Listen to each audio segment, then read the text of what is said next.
Fright Night Vault. Audio horror for nighttime listening. Welcome, Fright Night Vault listeners. The night opens like a wound. Beyond your window, silence presses too thick, as if the world has held its breath. Shadows lie longer than they should, bending away from the street lamps, stretching toward your door as if they know your name. You've heard whispers, haven't you? Not of ghosts that rattle chains, but of something quieter, crueler, an unease that seeps into rooms, bleeding through the walls. People spoke of houses where clocks stop at the same hour, where photographs bend their faces away, where visitors swear they hear a knocking that comes from inside the mirror. Imagine moving into such a place. A house forgotten, standing still while the rest of the neighborhood grew, its windows dark, its roof sagging, its hallways breathing with dust. But when you walk in, the air does not smell of age. It smells of something fresh, damp, copper, as though someone had just been here. You tell yourself the mind plays tricks, but then the sound begins. A dragging, slow, wet, coming from beneath the floorboards. The sound does not stop. At first it drags only at night, pulling you from dreams into a half-sleep where you cannot tell if the noise is memory or breath. But soon it dares to come in daylight, scraping underfoot as you set down your cup, humming low while you try to read, vibrating through the frame of the chair you sit in. You tell yourself, pipes, settling wood, rats, but deep inside, you already know. Pipes do not whisper your name. The house begins to betray itself. Doors close while you watch them. Light bulbs hum with a tone you swear is mocking. The mirror fogs even when the air is cold. And on the walls, thin hairline cracks form in patterns that look almost deliberate, like symbols carved into plaster from the inside out. The dragging grows louder. At night it moves beneath the floor, down the hall, around your bed. You do not dare leave your feet uncovered. And then, one night, you see it. The outline of a hand pressing upward from beneath the boards. Fingers splayed, straining, leaving trails of something dark and wet between the cracks. The hand pushes harder. Wood bends. Nails groan in their sockets. And then, with a sharp crack, the floorboards split.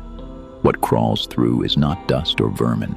It is flesh, pale, swollen, slick as if dragged from some drowned place. Fingers claw at the air, trembling, searching. The smell floods the room. Sweet rot mixed with iron, a stench of something buried too long and dug up too soon. The boards tear wider. An arm slithers out, then a shoulder. Skin puckered with water blisters, strands of black hair clinging like weeds. And as the figure pulls itself free, you see the face, or rather, the mask of a face, lips peeled back too far, eyes bulging, mouth locked in a grin so wide it splits the cheeks. It drags toward you, not walking, not crawling, but heaving its body and lurches across the floor, jaw quivering as if trying to form words it cannot speak. With every convulsion, it leaks water onto the wood, dark and cold, pooling toward your feet. You back away, but the grin follows, closer, wider, as if it knows something you don't, as if you've lived here before, as if the house has been waiting for you to come back. The walls groan. The symbols carved in cracks glow faintly, bleeding a dull light. The air grows heavy, pressing on your chest, forcing you down as the thing reaches, arm trembling, fingers brushing against your ankle. The hand clings to your ankle, and for a moment, you cannot breathe. The cold seeps into your bones, a drowning chill that spreads through your veins as though you've been pulled beneath a black tide. You try to wrench free, but the fingers dig deeper, each nail sinking into your skin like hooks. The house groans again, a long, sickly sound, as if every beam and nail are straining against a weight too heavy. The walls begin to bleed, not with water alone, but with something darker, thicker, a fluid that drips from the cracks in long ropes, staining the floorboards, carrying with it the metallic scent of iron. And then you hear them, not just the chorus of whispers, but distinct voices, men, women, children, all speaking from different corners of the house. You know the rooms are empty, but you hear them calling, pleading, chanting words you cannot make out. The drowned figure convulses with every sound, as if it is their mouthpiece, their vessel. The light bulbs explode one by one. Glass rains down like crystal daggers, cutting into your hands as you shield yourself. In the strobing dark, the figure moves closer, impossibly fast between the flashes, always nearer, the grin splitting wider, the eyes swelling as though they might burst. You stumble backward down the hallway, the floor beneath you sagging, sinking as if waterlogged. Every step threatens to swallow you. At the end of the corridor, the mirror waits, the one that always fogs, the one you swore you'd seen something inside. And now, it is no longer fogged. It is alive. Hands press against the glass from within, dozens of them, some small, some skeletal, some broken and twisted. They smear the surface as if trying to claw their way through.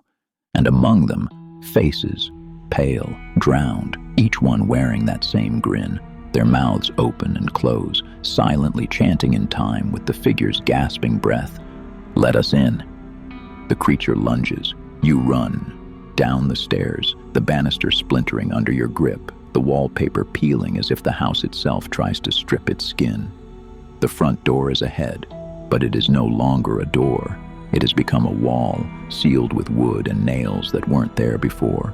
Behind you, dragging steps thunder, closer and closer, wet hands slapping the walls, leaving streaks that steam as if still boiling.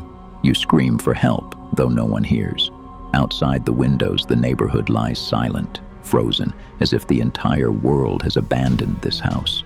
No wind, no birds, no sound beyond your own heart pounding. And then, the figure's hand closes around your shoulder. It spins you, pressing its face inches from yours. The grin splits so far you hear the flesh tear, lips shredding to the ears.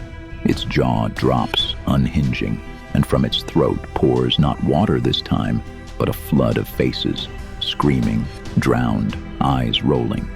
They spill across the floor, pooling around you, all mouthing the same words. Your name. You collapse into the tide. Your lungs burn, though you are not underwater. The house drowns you all the same. Darkness overtakes you.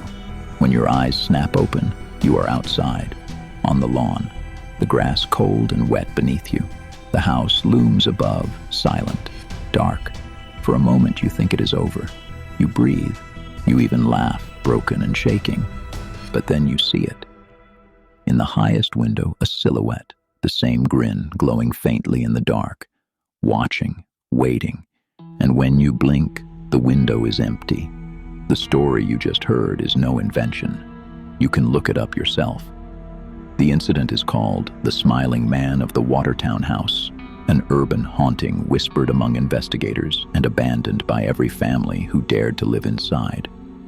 Neighbors spoke of water seeping endlessly from beneath the doors, and witnesses swore they saw faces in the mirrors, grinning back at them.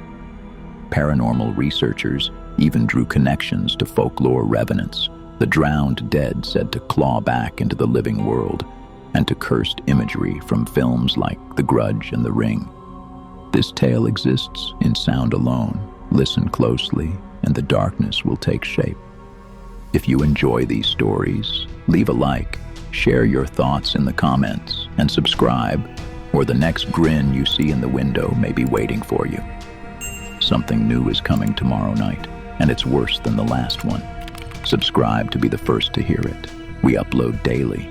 If you have a story of your own, feel free to leave it in the comments below. You never know, the next story could be yours. See you on the next video.